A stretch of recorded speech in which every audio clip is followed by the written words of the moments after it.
Welcome back. Today's topic is how to choose a pivot chord once you've had a modulation. First, you're going to want to know what your starting and ending keys are. And then you're going to put them together and see which possible pivot chords you can have, keeping the same qualities. Next, you're going to work backwards. So this is all about location.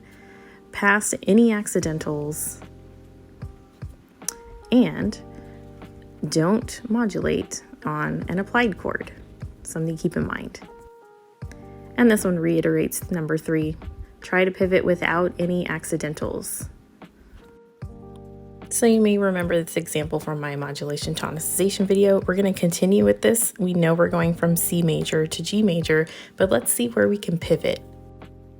So we've already established the starting and ending keys, C major, G major.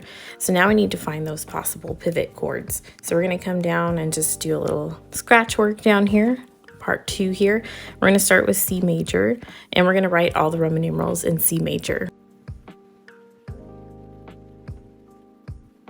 Next, we're going to write G major underneath, and we're going to align all the G major Roman numerals as they would be in their normal qualities with C major and see if we get any of the same qualities between the two. That means in the key of C, my C major chord in the key of G would be a 4 chord.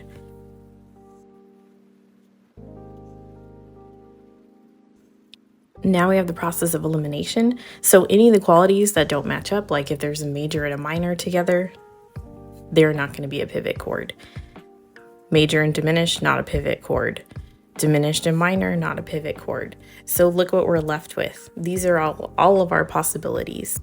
This means we're looking for a chord either C major, E minor, G major, or A minor to pivot on.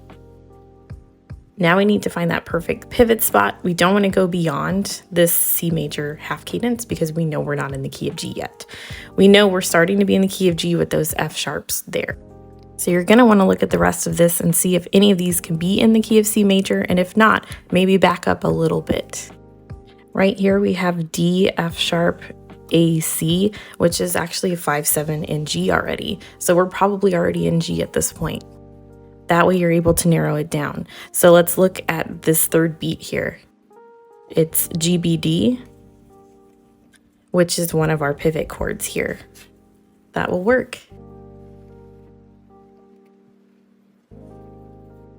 And now you'll just continue to analyze the rest of the music in the key of G major.